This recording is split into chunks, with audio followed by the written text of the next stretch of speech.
Systemic stack में आपका स्वागत है। मैं हूं कबीर आनंद। सिस्टम इंजीनियरिंग सीरीज के 16वें एपिसोड में हम back and for front end यानी बीएफएफ को गहराई से समझेंगे ताकि आप इंटरव्यूज के लिए अच्छी तरह तैयार हो सकें। हम देखेंगे कि मोबाइल, वेब और टैबलेट जैसी अलग अलग डिवाइसेस के लिए डेडिकेटेड बैकएंड डिजाइन करके पेलोड कैसे ऑप्टिमाइज करते हैं। ये समझना बहुत जरूरी है कि ये लेयर्स ओवरफेचिंग को कैसे रोकती हैं, जिससे आप इंटरव्यूअर को मल्टी प्लेटफॉर्म आर्किटेक्चर की अपनी प्रैक्टिकल नॉलेज दिखा सकें। शुरुआत हम क्लाइंट डाइवर्सिटी की चैलेंज से करेंगे, जहां आप देखेंगे कि मोबाइल, वेब और टैबलेट ऐप्स अगर सेम डेटा शेप शेयर करें तो परफॉर्मेंस कैसे खराब होती है।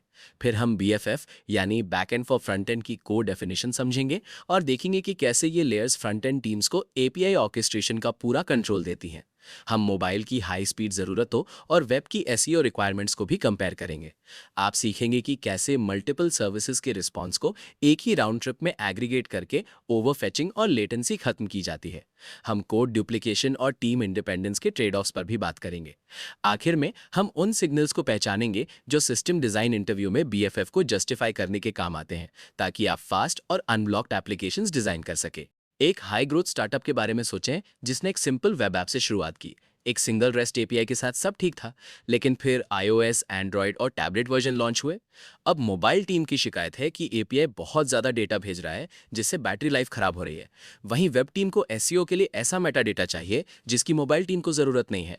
ये एक क्लासिक इंजीनियरिंग सिचुएशन है, जहां कॉन्फ्लिक्टिंग रिक्वायरमेंट्स की वजह से जेनेरिक एपीआई फेल होने लगता है। ये बड़ा कंस्ट्रेंट है, क्योंकि वेब के लिए फील्ड बदलते ही मोबाइल ऐप टूटने का रिस्क रहता है। प्रोडक्शन में इससे रिलीज साइकिल स्लो होती है और टीमों में ब्लेम गेम बढ़ता है।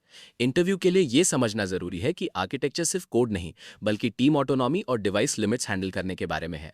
स्केल पे आप बस इफ स्टेटमेंट्स जोड़ के काम नहीं चला सकते। Backend for front end pattern का मतलब क्लाइंट स्पेसिफिक एपीआई ऑर्केस्ट्रेशन में महारत हासिल करना है। हर डिवाइस को एक ही जनरल पर्पस एपीआई देने के बजाय हम हर प्लेटफॉर्म के लिए खास लेयर बनाते हैं। ये एक स्पेशलाइज्ड प्रॉक्सी की तरह काम करता है, जो फ्रंट एंड की जरूरतों के हिसाब से डेटा देता है। मॉडर्न आर्किटेक्चर में ये जरूरी है, क्योंकि ये यूआई और कोर बिजनेस लॉजिक को अलग रखता है। इसके बिना बैकएंड एक रिजिड मोनोलिथ बन जाता है, जिसे बदलाव से डर लगता है। एक बड़ी गलती बीएफएफ को सिर्फ साधारण पास थ्रू कोड समझना है। अगर ये ऑर्केस्ट्रेशन या डेटा शेपिंग नहीं कर रहा, तो आपने सिर्फ लेटेंसी बढ़ाई है। इंटरव्यू में बताएं कि बीएफएफ फ्रंट एंड टीम्स को कंट्रोल देता है और कोर सर्विसेज को क्लीन रखता है। हमें क्लाइंट डाइवर्सिटी की रियलिटी समझनी होगी, क्योंकि प्रेशर यहीं से शुरू होता है। मोबाइल, डेस्कटॉप और टैबलेट्स सबकी ज़रूरतें अलग हैं। मोबाइल डिवाइसेस अक्सर कमज़ोर 3G कनेक्शन और लिमिटेड प्रोसेसिंग पावर पर होते हैं, इसलिए उन्हें छोटे स्नैपी पेलोड्स चाहिए। वहीं डेस्कटॉप क्लाइंट्स बड़ी स्क्रीन और रिलायबल फाइबर के साथ रिच डेटा स्ट्रक्चर्स हैंडल कर सकते हैं। इन अंतरों को इग्नोर करने से mobile users slow load time से और web developers multiple API call से परेशान हो जाते हैं। याद रखें, परफॉर्मेंस हर डिवाइस के लिए अलग है। सिर्फ रिस्पॉन्सिव डिज़ाइन काफ़ी नहीं है। अगर डेटा शेप ऑप्टिमाइज नहीं है तो यूजर एक्सपीरियंस खराब ही रहेगा। इंटरव्यू में डिस्प्ले साइज, प्रोसेसिंग पावर और नेटवर्क रिलायबिलिटी जैसे कंस्ट्रेंट्स डिस्कस करना आपकी सिस्टम थिंकिंग दिखाता है। यहाँ कोर शिफ्ट एक सिंगल मोनोलिथिक एपीआई से हटकर ऐसे बैकएंड्स की तरफ बढ़ना है जो कंज्यूमर की जरूरतों के हिसाब से टेलर्ड हों। पुराने तरीके में बैकएंड टीम कॉन्ट्रैक्ट तय करती थी और फ्रंट एंड टीम को उसी से काम चलाना पड़ता था, लेकिन बीएफएफ अप्रोच में फ्रंट एंड टीम का भी डेटा सर्व करने के तरीके में दखल होता है। ये स्पेसिफिक यूआई और उसके बैकएंड हेल्पर के बीच टाइट कपलिंग बनाता है। ये लोएस्ट कॉमन डिनोमिनेटर वाली प्रॉब्लम सॉल्व करता है, जहां एपीआई सिर्फ बेसिक डेटा देता था जिससे कोई संतुष्ट नहीं होता था। ध्यान रहे, गलत इंप्लीमेंटेशन से बीएफएफ स्प्रॉल हो सकता है, जिससे दर्जनों माइक्रो बैकएंड्स को मॉनिटर करना मुश्किल हो जाता है। इंटरव्यू में बताएं कि ये शिफ्ट आर्किटेक्चर को ऑर्गेनाइजेशनल स्ट्रक्चर के साथ अलाइन करने के बारे में है। जब आईओएस टीम अपना खुद का बीएफएफ मैनेज करती है तो वे काफी तेजी से काम कर सकते हैं। ये बाउंड्री सोचने के तरीके में एक बड़ा बदलाव है। चलिए इसकी सटीक डेफिनेशन समझते हैं। बीएफएफ असल में क्लाइंट और डाउनस्ट्रीम सर्विसेज के बीच एक ट्रांसलेशन लेयर है। आमतौर पर इसे वही टीम मेंटेन करती है जो स्पेसिफिक प्लेटफॉर्म का फ्रंट एंड बनाती है। यानी अगर आप एंड्रॉयड टीम में हैं तो एंड्रॉयड बीएफएफ आपकी जिम्मेदारी है। ये माइक्रो सर्विसेज के कॉम्प्लेक्स रिस्पॉन्स को मॉडिफाई करके ऐप की जरूरत के हिसाब से ढालता है। ये एक क्लियर बाउंड्री बनाता है। कोर सर्विसेज बिजनेस रूल्स पर फोकस करती हैं और बीएफएफ यूजर इंटरफेस की जरूरतों पर। एक कॉमन गलती बिजनेस लॉजिक को बीएफएफ में डालना है। अगर आप प्राइसिंग एल्गोरिदम या रजिस्ट्रेशन रूल्स यहां रखेंगे तो अलग अलग प्लेटफॉर्म्स पर इनकंसिस्टेंट बिहेवियर दिखेगा। इंटरव्यू में जरूर बताएं कि बीएफएफ एक ऑर्केस्ट्रेशन और ट्रांसलेशन लेयर है, कोर डोमेन सर्विसेज का रिप्लेसमेंट नहीं। ये front end to back end communication को सीमलेस बनाने वाला ग्लू है। यहाँ प्राइमरी पर्पस यूजर एक्सपीरियंस को ऑप्टिमाइज करना है। हम चाहते हैं कि यूआई इनक्रेडिबली रिस्पॉन्सिव रहे, यानी डेटा मिलते ही तुरंत रेंडर हो जाए और क्लाइंट साइड पर ज़्यादा प्रोसेसिंग ना करनी पड़े। ये डेटा जॉइनिंग और फिल्टरिंग जैसे भारी काम को डिवाइस से सर्वर पर ऑफलोड कर देता है। याद रखें, मोबाइल सीपीयूज पावर एफिशिएंसी के लिए बने हैं, ना कि बड़े जेसन ब्लॉक्स पार्स करने या कॉम्प्लेक्स ट्रांसफॉर्मेशन के लिए। अगर फोन डेटा क्लीन करने में ही 3 सेकंड लगा देगा तो ऐप स्लगिश लगेगा। ध्यान रहे कि बीएफएफ खुद इतना हैवी ना हो जाए कि नेटवर्क गेन्स ही खत्म हो जाए। आपको उस स्वीट स्पॉट पर फोकस करना है जहां बीएफएफ क्लाइंट का काम आसान बना दे। सिस्टम डिजाइन इंटरव्यू में बताएं कि आप एंड यूजर की परसीव्ड परफॉर्मेंस ऑप्टिमाइज कर रहे हैं। परफेक्ट शेप में पेलोड डिलीवर करके ऐप को इंस्टेंट फील देना ही असली गोल है। जब हम मोबाइल स्पेसिफिक रिक्वायरमेंट्स की बात करते हैं तो एफिशिएंसी और स्पीड ही सबसे जरूरी है। मोबाइल ऐप्स को 3 चीजें चाहिए: डेटा बचाने के लिए minimal payloads, simple error states ताकि खराब कनेक्शन पर यूआई क्रैश ना हो, और पुश नोटिफिकेशंस के लिए स्पेशलाइज्ड लॉजिक। बीएफएफ उन एक्स्ट्रा फील्ड्स को हटा देता है जिनकी जरूरत डेस्कटॉप को होती है पर मोबाइल को नहीं। सेल्यूलर नेटवर्क पर हर एक्स्ट्रा किलोबाइट से टाइम आउट का रिस्क बढ़ता है। अगर आप इसे ऑप्टिमाइज नहीं करेंगे तो रिटेंशन रेट गिरेगा, क्योंकि यूजर्स डेटा और बैटरी ड्रेन करने वाले ऐप्स पसंद नहीं करते। एक बड़ा फेलियर मोड अलग अलग मोबाइल वर्जन्स को इग्नोर करना है। पुराने वर्जन्स को अक्सर अलग डेटा शेप चाहिए होता है। बीएफएफ इस वर्जनिंग लॉजिक को संभाल लेता है ताकि कोर सर्विसेज पर लोड ना पड़े। इंटरव्यू में डेटा कैप्स और लेटेंसी जैसे मोबाइल फर्स्ट कंस्ट्रेंट्स की समझ दिखाना ये साबित करता है कि आप रियल वर्ल्ड डिजाइन जानते हैं। अब वेब रिक्वायरमेंट्स पर चलते हैं, जो अक्सर मोबाइल से बिल्कुल अलग होती है। वेब फ्रंट एंड्स बड़े पेलोड्स हैंडल करते हैं क्योंकि यहाँ स्क्रीन स्पेस ज्यादा होता है। इनकी अपनी ज़रूरतें हैं, जैसे एसईओ मेटा डेटा जनरेट करना और ब्राउज़र सेशंस में कॉम्प्लेक्स स्टेट मैनेज करना। Web BFF server side rendered या हाइड्रेटेड पेज के लिए सारा डेटा इकट्ठा करता है ताकि कंटेंट तुरंत दिखे। अगर आप डेटा के लिए सिर्फ क्लाइंट साइड फेचिंग पर निर्भर रहेंगे तो एसईओ खराब होगा और यूजर्स को सिर्फ लोडिंग स्पिनर्स दिखेंगे। एक बड़ी गलती वेब बीएफएफ को मोबाइल की तरह ट्रीट करना है, जिससे अंडर फेचिंग होती है। अगर एग्रेसिव फिल्टरिंग के कारण क्लाइंट को एक्स्ट्रा कॉल्स करने पड़े तो परफॉर्मेंस बिगड़ जाएगी। इंटरव्यू में समझाएं कि वेब बीएफएफ का काम रिचनेस और लोड स्पीड में बैलेंस बनाना है ताकि टाइम टू इंटरैक्टिव कम रहे। एग्रीगेशन शायद बीएफएफ का सबसे ज्यादा हैंड्स ऑन हिस्सा है।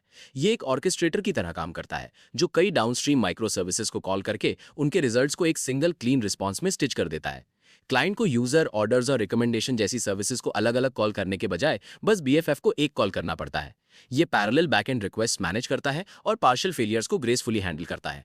इससे एप्लीकेशन की चैटीनेस काफी कम हो जाती है। हाई लेटेंसी नेटवर्क पर 3 राउंड ट्रिप्स में सेकंड्स लग सकते हैं, जबकि बीएफएफ के जरिए इंटरनल फास्ट नेटवर्क पर यही काम मिली सेकंड्स में हो जाता है। यहाँ फैन आउट प्रॉब्लम का ध्यान रखें। अगर बिना टाइम आउट के कई सर्विसेज कॉल की जाए तो एक स्लो सर्विस पूरे रिस्पॉन्स को धीमा कर सकती है। इंटरव्यू में सिस्टम को रोबस्ट बनाने के लिए पैरेलल फेचिंग और सर्किट ब्रेकर्स जैसे पैटर्न्स का जिक्र जरूर करें। अब परफॉर्मेंस और ओवर फेचिंग पर बात करते हैं। बीएफएफ लेयर पर डेटा फिल्टर करके हम क्लाइंट को गैर जरूरी फील्ड्स भेजने से रोकते हैं। यहाँ बीएफएफ एक व्यू मॉडल जनरेटर की तरह काम करता है, जो डेटाबेस के 50 फील्ड्स में से सिर्फ वही 5 चुनता है जिनकी यूआई को जरूरत है। इससे बैंडविड्थ और बैटरी लाइफ बचती है, जो पुराने हार्डवेयर या लिमिटेड डेटा वाले यूजर्स के लिए बहुत जरूरी है। मान लीजिए एक यूजर ऑब्जेक्ट में हिस्ट्री और सिक्योरिटी लॉग्स है, लेकिन मोबाइल ऐप को सिर्फ नाम और अवतार चाहिए। पूरा ऑब्जेक्ट भेजना रिसोर्सेज की बर्बादी है। ध्यान रहे ओवर फिल्टरिंग से बचें, क्योंकि अगर जरूरी डेटा हट गया तो दूसरी एपीआई कॉल करनी पड़ेगी जो इस प्रोसेस को बेकार कर देगी। इंटरव्यू में इसे डेटा शेप ऑप्टिमाइजेशन कहें, जिससे पता चले कि आप नेटवर्क और मेमोरी कॉस्ट के प्रति जागरूक हैं। परफॉर्मेंस बढ़ाने का एक और बड़ा तरीका नेटवर्क लेटेंसी को ऑप्टिमाइज करना है। ऑर्केस्ट्रेशन को बैकएंड पर ले जाने से क्लाइंट और सर्वर के बीच कई राउंड ट्रिप्स घटकर सिर्फ एक रह जाती है। ये इसलिए काम करता है क्योंकि बीएफएफ और डाउनस्ट्रीम माइक्रो सर्विसेज के बीच communication low latency internal network पर होता है, जो पब्लिक इंटरनेट से काफी तेज है। मोबाइल परफॉर्मेंस में अक्सर आरटीटी ही सबसे बड़ी रुकावट होता है। भले ही आपके पास 5G हो, सर्वर से फिजिकल दूरी के कारण लैग आता ही है। अगर क्लाइंट को 3 सीक्वेंशियल रिक्वेस्ट्स का इंतजार करना पड़े तो ये लैग बढ़ता जाता है। ध्यान रहे कि बीएफएफ लेवल पर सही कैशिंग ना करने से हर बार डेटा फेच करने में समय और बढ़ सकता है। इंटरव्यू में समझाएं कि कैसे आप नेटवर्क कॉस्ट कम करके कॉम्प्लेक्सिटी को अनरिलायबल एज से रिलायबल कोर पर ला रहे हैं। बीएफएफ पैटर्न का सबसे बड़ा फायदा यह है कि अलग लाइफ साइकिल की वजह से मेंटेनेबिलिटी बेहतर हो जाती है। हर बीएफएफ अपने स्पेसिफिक फ्रंट एंड की स्पीड के हिसाब से इवॉल्व होता है।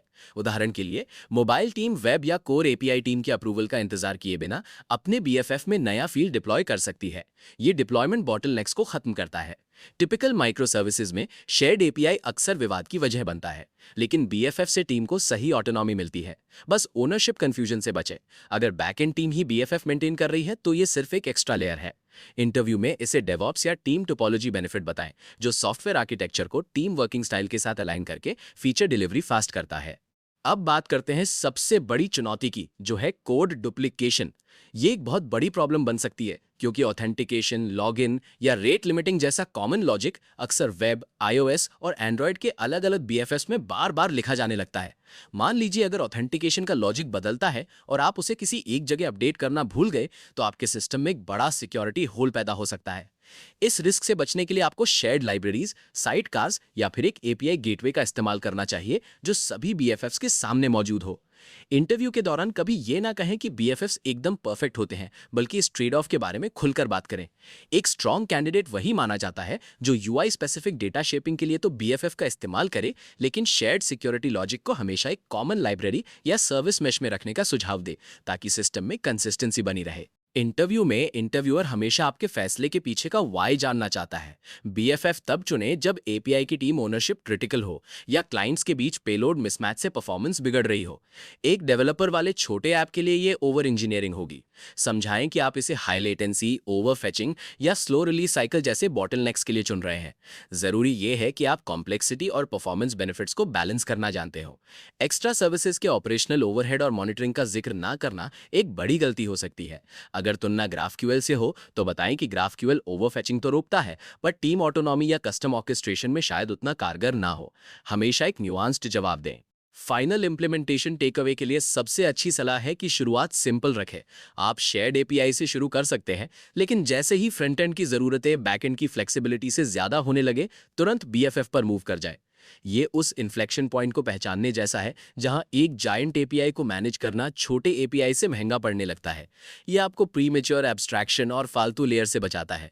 स्केल बढ़ने पर कोर सर्विसेज को क्लीन रखने के लिए बीएफएफ एक लाइफ सेवर है। स्विच करने में बहुत देर ना करें, वरना एक ऐसा गॉड एपीआई बन जाएगा जिसे रीफैक्टर करना मुश्किल होगा। इंटरव्यू में बताएं कि आर्किटेक्चर एवोल्यूशनरी होता है। आप प्रोडक्ट की ग्रोथ के हिसाब से सही टूल चुनते हैं। सिस्टम लाइफ साइकिल की ये समझ आपको एक सीनियर इंजीनियर के रूप में दिखाती है। तो चलिए सब कुछ समेटते हैं। हमने देखा कि one size fits all API approach mobile, web और टैबलेट की अलग जरूरतों के सामने फेल हो जाती है। बीएफएफ पैटर्न हर प्लेटफॉर्म के लिए डेडिकेटेड लेयर बनाकर इसे सॉल्व करता है। हमने इसके 3 फंक्शंस देखे: सर्विसेज को एग्रीगेट करना, पेलोड ऑप्टिमाइज करना और क्लाइंट के हिसाब से लॉजिक टेलर करना। इंटरव्यू में इसे जस्टिफाई करने के लिए बताएं कि कैसे ये फ्रंट एंड और बैक एंड को डीकपल करता है। कोड डुप्लीकेशन का ट्रेड ऑफ जरूर है, पर असली फायदा फास्ट यूजर एक्सपीरियंस और बेहतर डेटा कंट्रोल है। तो ये था हमारा back and for front end pattern का ओवरव्यू। अपने अगले इंटरव्यू में बीएफएफ को जस्टिफाई करने के लिए मोबाइल, वेब और टैबलेट की अलग जरूरतों पर फोकस करें। इसके 2 मेन फायदे हैं: नेटवर्क लेटेंसी कम करना और टीम ऑटोनॉमी बढ़ाना। कोड डुप्लीकेशन और क्लाइंट स्पेसिफिक ऑप्टिमाइजेशन के बीच का ट्रेड ऑफ समझाना ही इंटरव्यूअर सुनना चाहते हैं। और आर्किटेक्चर ब्रेकडाउन के लिए सब्सक्राइब करें और डिस्क्रिप्शन में फुल कोर्स देखें। अगले एपिसोड में हम सर्किट ब्रेकर पैटर्न की सिचुएशन, कोर समझ और पर्पस डिस्कस करेंगे। देखने के लिए थैंक्स और गुड लक।